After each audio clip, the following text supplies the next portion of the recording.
Welcome to another one of my Hindsight videos where we get to discuss previously released albums. Let's take the time machine and go back into the dope 80s. July 25th of 1983 when Kill 'Em All was released, which initially was meant to be called Metal Up Your Ass.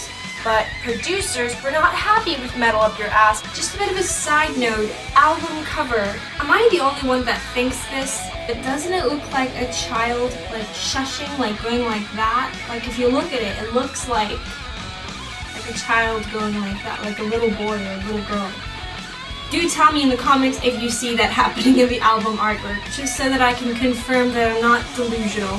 Anyways, now that we've gone back to time into the year 1983, we can look at the landscape of the music scene. Kill 'Em All had a sound that primitively came from British new wave heavy metal. That's why I'm wearing an Iron Maiden t-shirt. What would we do without Iron Maiden? Just think of a world without Iron Maiden.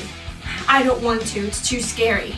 Not only did it have those influences, but it also had influences of hardcore punk. Before Metallica had a definitive lineup, owner of Metal Blade Records, Brian Slagel, came up to them and asked for them to record a song for his first edition Metal Massacre. So I think the band then went on to record the song Hit the Lights. And that song was actually from James Hetfield's previous band, Leather Charm, and it featured Ron McGovney on the bass and Lloyd Grant on the guitar. But Lloyd Grant was not going to stay on the guitar any longer because the band acquired through a newspaper advert Dave Mustaine.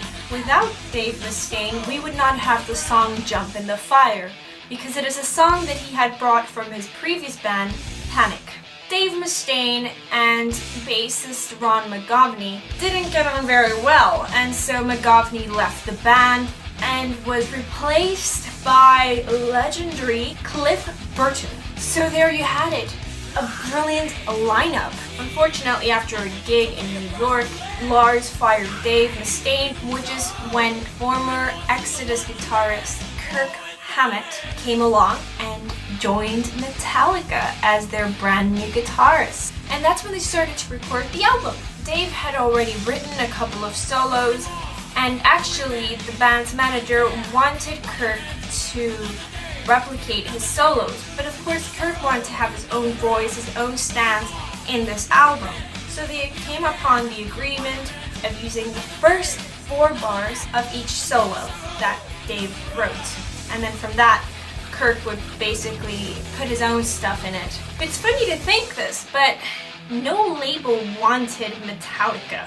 And so they came across independent label Megaforce Records, and that's kind of when they started recording their album. The song Hit the Lights, which is I think the song that begins the album, it's basically driven by the 16th note main riff and the 8th note snare drum hits, which immortalize the song.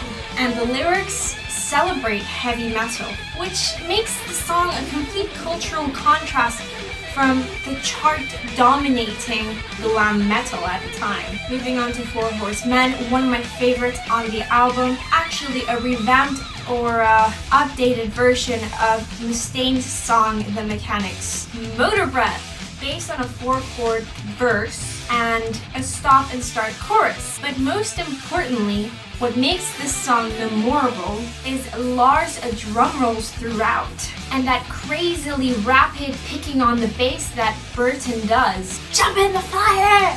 A Mustaine song, also revamped by James. Anastasia, or Pulling Teeth, is basically a bass solo, as it says in the beginning of the song, bass solo take 1, which hints at the fact that it was made during one take. Fun fact about the song though, this was actually the bass solo that Cliff Burton was playing when Lars and James spotted him at a gig with his former band. I mean, this guy was a genius on the bass. He could have gone on to do so many amazing things. Maybe I would actually like Metallica. This is my favorite song, Whiplash. A Rolling Stones journalist once said about the song Whiplash that it was the birth of thrash metal. Whiplash was the beginning of thrash metal.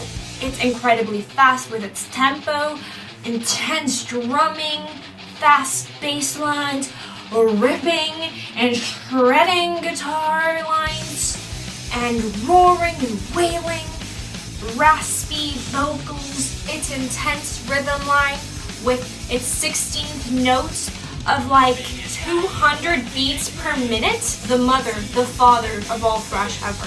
Phantom Lord. Another Dave Mustaine song, as you might have guessed at this point by now, with the main riff being largely influenced by new wave British heavy metal music. No Remorse has got a mid-tempo that accelerates throughout the song. Another phenomenal song. Seek and Destroy. Very simple song, to be honest, when compared to most of the songs on the album. It's also a very charismatic song and has a simple one-line chorus. Final song on the album, Metal Militia. Totally dig this song. Fantastic way to end the album.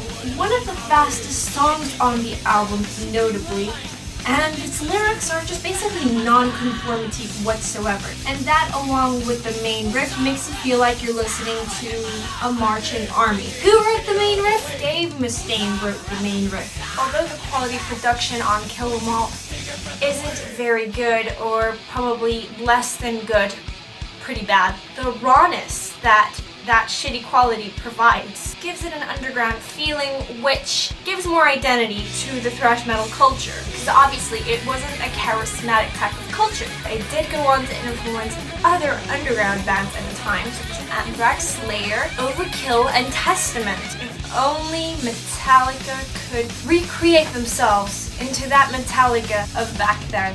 That's all I got for you guys today. Go on ahead and tell me your thoughts on the actual album and Metallica in general. Make sure to follow me on Twitter at itsClaudia123 and on Instagram at multi.vibe. Also, feel free to ask me any questions. I'm actually making a Q&A video where I get to answer all of you guys' questions. I don't know if I'm going to get enough questions to actually make a Q&A video, but if you guys want to find out more about me, go on ahead and ask. You can ask through my Instagram or Twitter, or I made a Tumblr account for my YouTube channel.